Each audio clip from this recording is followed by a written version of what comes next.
तो चलिए बच्चों, हम पढ़ते हैं कौन कविता का कार्यपत्रक मतलब वर्कशीट, जिसका उपयोग, उसका फ़ायदा आपको आपके एग्ज़ाम में ज़रूर हो सकता है। यहाँ पे मैंने बहुत सारे प्रश्न लिए हुए हैं, तो हम इन सबको देख लेंगे। ठीक है, तो उचित विकल्प पर सही का निशान लगाइए। स्याही को किसने बिखेरा? बिल्ली ने, चूहे ने, कवि ने या कुत्ते ने? तो हमारा उत्तर है चूहे ने। ठीक है, दोनों में क्या रखा हुआ था? मिठाई, पूड़ी, सब्जी या कचौड़ी? यस करेक्ट, मिठाई। दोनों में मिठाई रखी हुई थी। तस्वीर के कितने टुकड़े हो गए? 3, 4, 2 या 5? तो 2 टुकड़े हो गए हैं। खलीता से अनजाने में क्या गिर जाता है? सब्जी, पानी, पैसा या रोटी? तो खलीते से अनजाने में पैसा गिर जाता है। शरारती जीव क्या नहीं करने देता है? खेलने नहीं देता, सोने नहीं देता, पढ़ने नहीं देता या बैठने नहीं देता?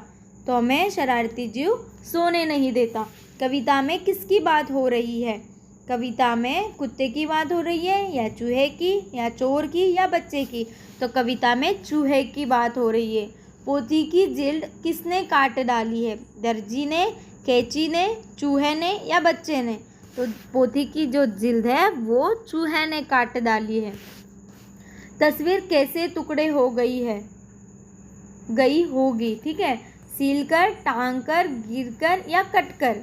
तो तस्वीर गिरकर टुकड़े हो गई है। ठीक है, कविता में आपने पढ़ा कि शरारती जीव ने बहुत सारी चीज़ों को कुतरा, काटा और बिखेर दिया। अब आप बताइए कि उसने किन किन चीज़ों को कुतर दिया? तो ये प्रश्न हमने जब हमारे जो किताब थी उसमें जो प्रश्न उत्तर आए थे उसमें भी देखा है। ये आप स्वयं सॉल्व करेंगे।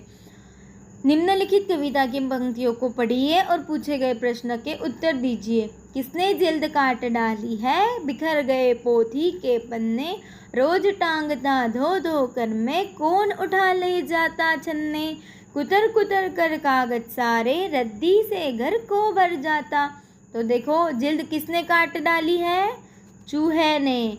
पोथी के पन्नों की क्या दशा हुई है? सारे पोथी के पन्ने बिखर गए हैं। कभी रोज क्या धो धो कर टांगता है? छन्ना।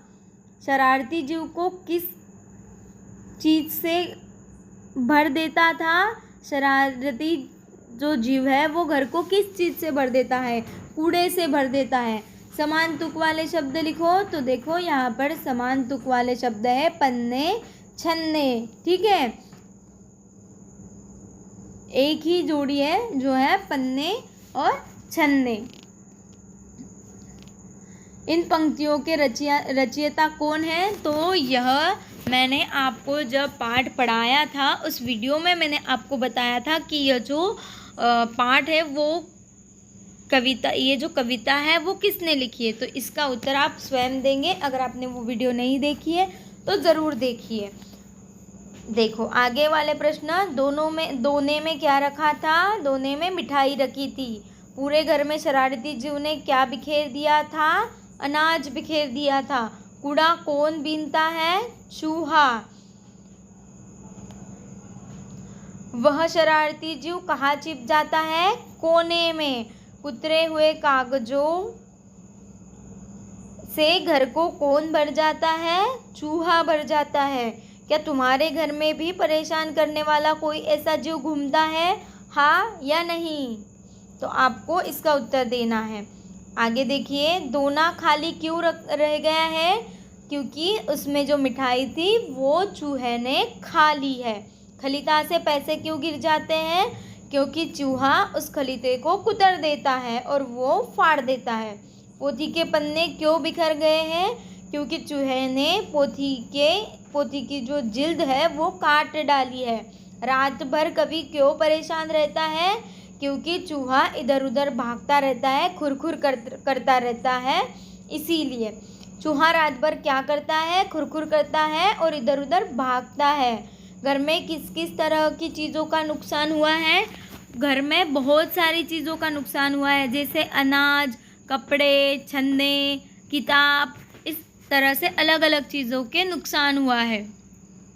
शरारती जीव कौन है? उसने क्या करके कवि को परेशान कर दिया है? तो शरारती जीव है चूहा, बराबर। चूहा है और उसने पूरे घर भर में कूड़ा फैला के रख दिया है, हर चीज़ वो कुतर देता है, इसलिए कवि क्या हो गया है, परेशान हो गया है। कवि ने चूहे को कबाड़ी क्यों कहा है, क्योंकि कबाड़ी जो है वो हमारी जो चीज़ें होता है, वेस्ट चीज़ें वो उठा कर ले जाता है, कूड़ा हमारा उठा कर ले जाता है। और वैसे ही ये चूहा भी क्या करता है, पूरे घर को कबाड़ी वाले जैसे पूरे घर को क्या बना देता है, कूड़ा बना देता है। कभी खलीता पर बन आती का अर्थ स्पष्ट करो। कभी खलीता पर बन आती मतलब कभी कभी तो खलीता, जो खलीता है उस पे भी बन आती है। बन आती है मतलब उस पे कभी कभी तो खलीता के भी बुरे दिन आ जाते हैं कि वो चूहा जो है वो खलीते को कुतर देता है।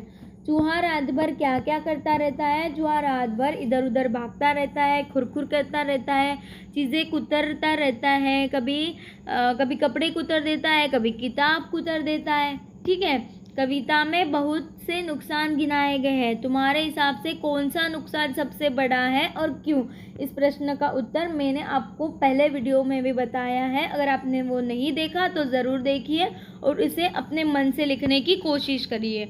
निम्नलिखित पंक्तियों को पूरा करें। कौन रात भर, तो ये जो कविता है वो जब आपकी लर्न हो जाएगी तो आप इस प्रश्न का उत्तर लिख सकेंगे, ये आपको खुद करना है।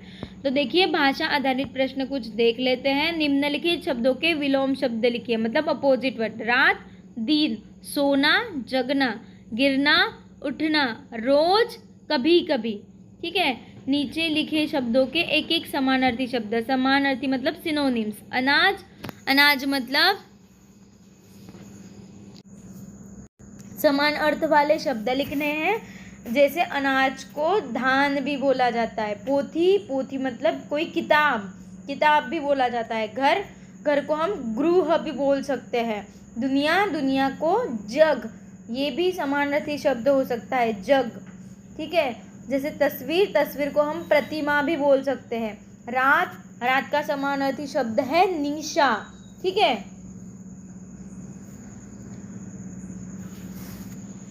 अनाज को हम धान भी बोलते हैं, पोथी को किताब भी बोलते हैं,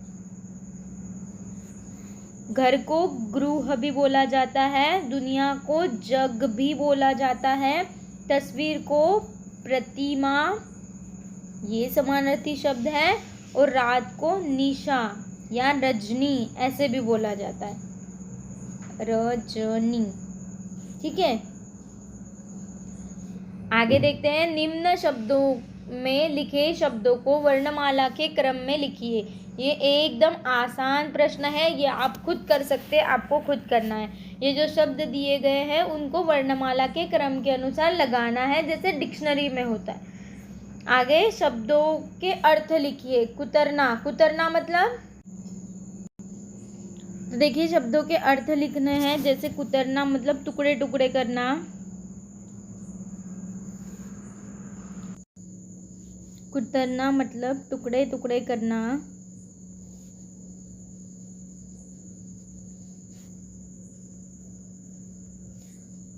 दुबकना मतलब छिपना।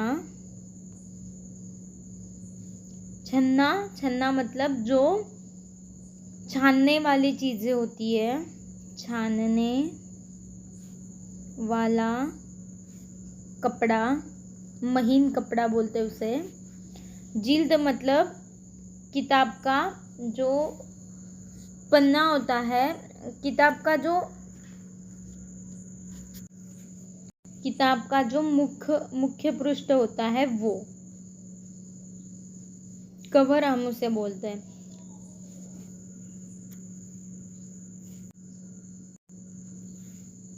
धाता मतलब दौड़ना। ठीक है, आगे देखते हैं। निम्नलिखित पंक्तियों में से संज्ञा को शब्द को छांट कर लिखिए। संज्ञा मतलब नाम वाला शब्द। किसने बटन हमारे कुतरे, तो बटन ये संज्ञा है। किसने स्याही को बिखराया, स्याही ये एक संज्ञा है। घर भर में अनाज बिखराया, घर, अनाज ये क्या है, संज्ञा है। दो टुकड़े तस्वीर हो गई। तस्वीर ये क्या है, संज्ञा वाला शब्द है। कविता की पंक्तियों के अंत में आए समान तुक वाले शब्दों को छांट कर लिखिए। पन्ने, छन्ने, मिठाई, बहाई, सोने, आप दाता, जाता। तो आपको आपकी बुक से ये आप ढूंढ सकते हो और लिख सकते हैं। जिन शब्दों से काम के होने का पता चल रहा है, मतलब क्रिया वाले शब्द, उन पे आपको गोला लगाना है। घर भर में अनाज बिखराया, क्या किया, बिखराया।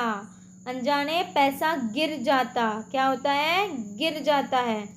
कौन रात भर गड़बड़ करता, क्या करता है, गड़बड़ करता है। तो ये क्या है, एक क्रिया है, ठीक है। तो इसीलिए ये क्या हो गए, क्रिया वाले शब्द। रोज रात भर जगता रहता, क्या कर रहा है, यहाँ पर जग रहा है। किसने बटन, हमारे कुतरे, क्या कर रहा है, कुतर रहा है, ठीक है। आगे, आप अपने घर में किन किन शरारती जीवों से परेशान हैं, उन 5 शरारती जीवों के नाम लिखिए। आप खुद लिख सकते हैं या फिर पिछले वीडियो में मैंने इसका उत्तर बताया है। निम्नलिखित शब्दों का अपने वाक्यों में प्रयोग कीजिए। ये आपको खुद करना है। ये जो शब्द हैं उनसे आपको एक एक वाक्य बनाना है। जैसे दुनिया, चटकर जाना, मिठाई, अनजाने, रद्दी, तस्वीर। निम्नलिखित द्वित्व व्यंजनों का प्रयोग करते हुए 2-2 शब्द लिखे। जैसे देखो, छन्ना और पन्ना। द्वित्व मतलब एक ही जो शब्द होता है, एक ही जो अक्षर होता है वो रिपीट होता है। गप्प, ढप्प, रद्दी,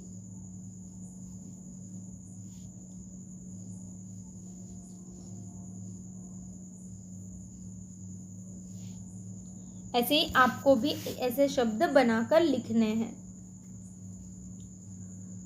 आप कविता कौन के शरारती जीवों से कैसे छुटकारा पा सकते हैं, आपको खुद लिखना है।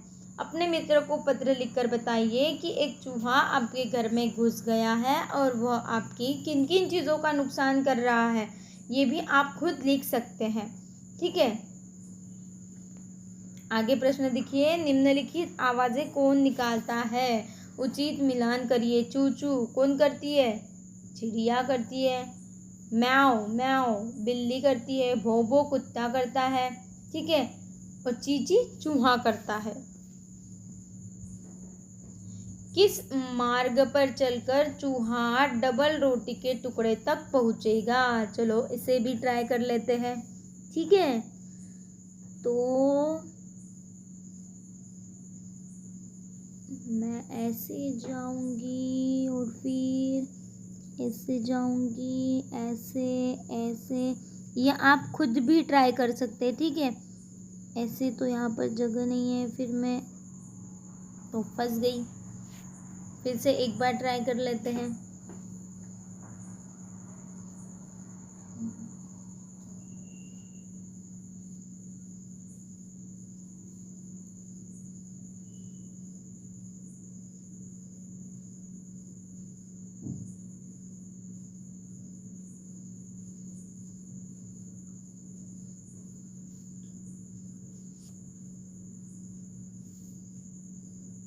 एक बार इधर से ट्राई कर लेते हैं। यस, मिल गया हमें रास्ता। तो ये पहुंच गया मेरा चूहा रोटी तक। निम्नलिखित शब्दों के बहुवचन लिखिए। दोना, दोने, कोना, कोने, जूता, जूते, पैसा, पैसे, पन्ना, पन्ने, चूहा, चूहे, ठीक है। इस तरह से आप बहुवचन कर सकते हैं। रचनात्मक लेखन, ये मैंने पहले ही आपको वीडियो में दिखाया है और उससे स्टोरी भी मैंने आपको बताई है। ये आप चाहें तो आप खुद स्टोरी लिख सकते हैं, ठीक है। तो बच्चों, यहाँ पर हमारा कौन जो पार्ट है वो समाप्त होता है। हम अगले वीडियो में अगला पार्ट देखेंगे। अगर आपको वीडियो अच्छी लगी हो तो चैनल को ज़रूर सब्सक्राइब करिए वीडियो को लाइक करिए और शेयर करिए। मिलते हैं अगले वीडियो में, तब तक के लिए हंसते रहिए, खेलते रहिए और सबसे महत्वपूर्ण पढ़ते रहिए।